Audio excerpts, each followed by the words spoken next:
Shalom saudara. Akhir-akhir ini kita sedang dilanda sebuah ketakutan. Kita sedang dilanda kecemasan, kekhawatiran karena merebaknya suatu penyakit yang kita sebut dengan corona. Penyakit ini kelihatannya sederhana, gejala-gejalanya sederhana, namun ternyata mematikan. Banyak orang menjadi korban akibat dari penyakit ini. Kita semua takut, cemas, dan khawatir. Virus ini memaksa setiap kita tersandera di rumahnya masing-masing. Semua tatanan yang selama ini berjalan normal berubah. Cara kita bekerja, cara kita berelasi, belajar, beribadah. Setiap kita dipaksa untuk tinggal dalam rumahnya masing-masing untuk menurunkan penyebaran virus ini. Seolah-olah belum cukup, virus ini pun mengguncang perekonomian kita. Dari kebutuhan pribadi yang melonjak karena seluruh anggota keluarga yang tadinya banyak bergerak keluar, sekarang harus tinggal di rumah kita. Hingga usaha-usaha yang terkendala bahkan berhenti. Para pedagang merasakan kesulitan untuk menjual dagangan mereka karena pembatasan waktu jual, penutupan tempat-tempat jualan mereka. Ancaman PHK di depan mata, bahkan mungkin sudah dialami oleh sebagian dari kita. Perusahaan-perusahaan menggunakan situasi ini untuk mengurangi karyawan-karyawan yang nggak produktif, yang nggak signifikan, yang kontribusinya kurang, nggak bisa diatur, sampai yang tidak mereka sukai. Sebagian mendapatkan pemotongan income yang cukup signifikan. Saudara, beberapa ahli menafsirkan bahwa krisis ekonomi ini akan terjadi, yang terjadi ini dampaknya akan lebih panjang dan dari dampak virus itu secara fisik. Ketika hal ini semua terjadi, tak jarang kita jadi semakin takut, semakin cemas, semakin khawatir menatap hari-hari depan kita. Bagaimana saya akan melanjutkan hidup setelah ini? Saya mungkin tidak terkena corona secara fisik, tetapi akibat dari corona, pekerjaan saya bisa hilang, usaha saya berantakan, atau yang lain sebagainya. Pertanyaannya untuk kita adalah, apakah kita bisa belajar dari situasi yang seperti ini? Apa yang kita bisa pelajari, kita bisa lihat, kita bisa ambil dari situasi yang kita hadapi hari-hari ini? Apa yang Tuhan mau ajarkan melalui peristiwa ini atas hidupnya kita? Saudara, saya ingat satu firman Tuhan dalam Mazmur 73. Asaf, salah satu penulis dari Mazmur itu, mengatakan seperti ini. Sesungguhnya Allah itu baik bagi mereka yang tulus hatinya, bagi mereka yang bersih hatinya. Saudara, Asaf menasihatkan kita bahwa jika kita memiliki hati yang tulus, hati yang bersih, senantiasa menjaga hati kita dari segala kecemaran, maka kita akan merasakan kebaikan Tuhan, bahkan di saat yang paling tidak baik sekalipun. Kita akan melihat pertolongan Tuhan di saat yang tepat.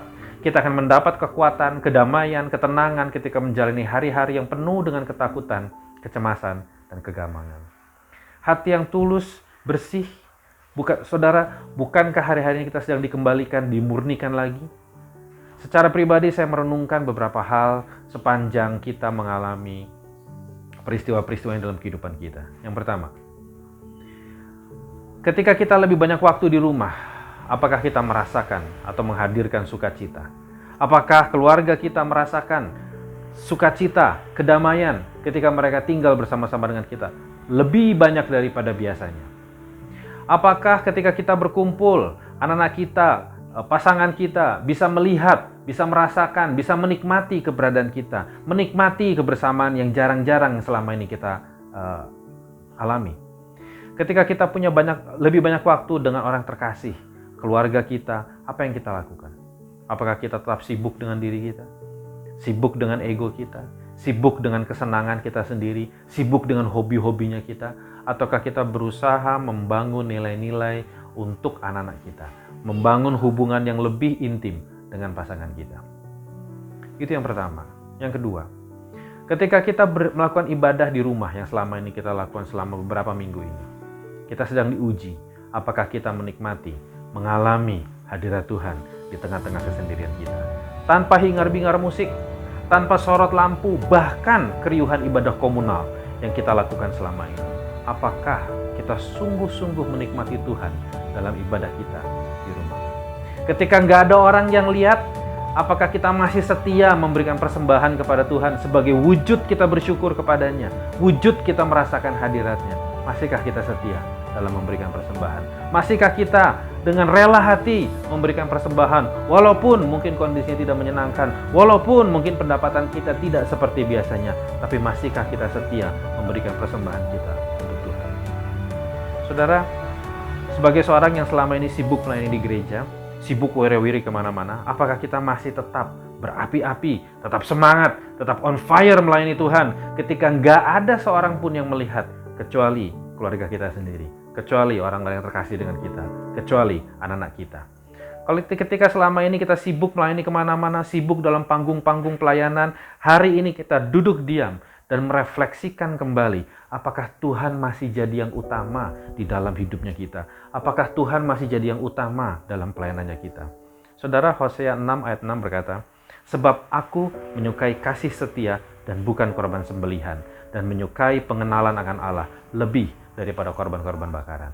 Saudara, yang Tuhan inginkan dalam hidup kita adalah kita benar-benar mengenal Tuhan, mengenal kasih setianya.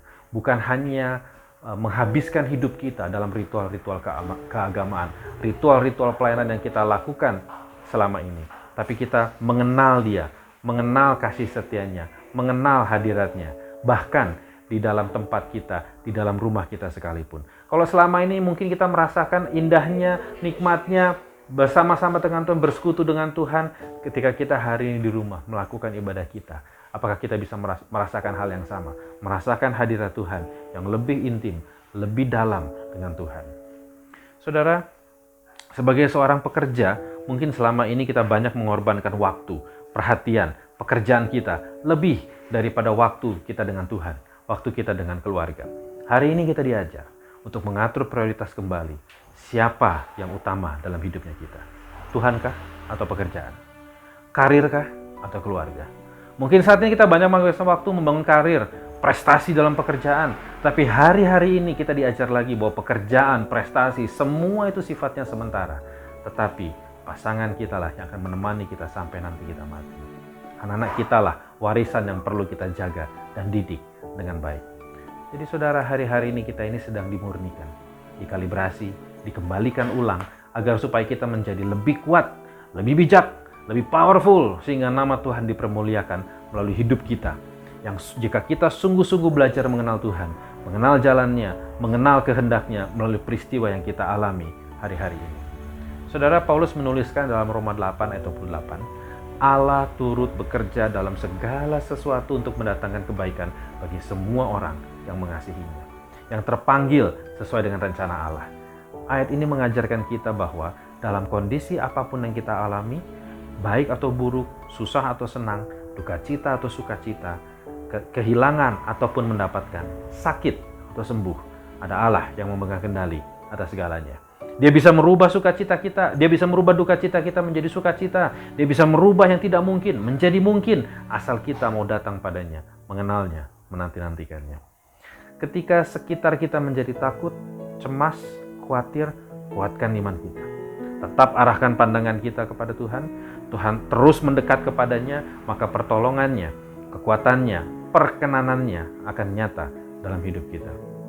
Jadi akhirnya saudara, ketika ditanya apa yang kita bisa pelajari dari COVID-19 ini, setidaknya saya belajar bahwa Tuhan sedang memurnikan umatnya. Hati umatnya sedang dibersihkan, dimurnikan, disucikan kembali, sehingga menjadi hati yang baru, hati yang bersih, hati yang lembut, untuk mendengar lagi suaranya, untuk melihat kembali kehadirannya dalam hidup kita, untuk kita mempersiapkan diri sebaik mungkin menjelang kedatangan Tuhan yang kedua kalinya. Yesaya 40 ayat 31 berkata, "Tetapi orang yang menanti-nantikan Tuhan mendapat kekuatan baru, seumpama burung rajawali yang naik terbang tinggi dengan kekuatan sayapnya. Mereka berlari dan tidak menjadi lesu, mereka berjalan dan tidak menjadi lelah." Di tengah situasi yang menakutkan, mengkhawatirkan, membahayakan, mari kita arahkan hati kita kepada Tuhan. Nantikan Tuhan, jangan lagi hidup dalam ketakutan, kecemasan, intimidasi, khawatir. Kalaupun situasi lebih sulit, lebih buruk bahkan, lebih tidak pasti, tetap nantikan Tuhan. Jika nyawanya saja Dia sudah berikan untuk kita, apalagi untuk menolong kita, apalagi untuk melepaskan kita, apalagi untuk menyembuhkan kita. Mari perbanyak hidup kita. Mari perbanyak hidup kita dengan berdoa. Mari perbanyak hidup kita dengan mengenal Dia dalam kesulitan kita, mengenal Dia dalam perjalanan hidup kita, mengenal Dia di tengah-tengah kesendirian kita. Kesendirian kita hanya dengan keluarga kita saja. Mari belajar menantikan Dia, mengenal Dia, dan mengasihi Dia lagi seperti kasih kita yang mula-mula. Tuhan Yesus memberkati.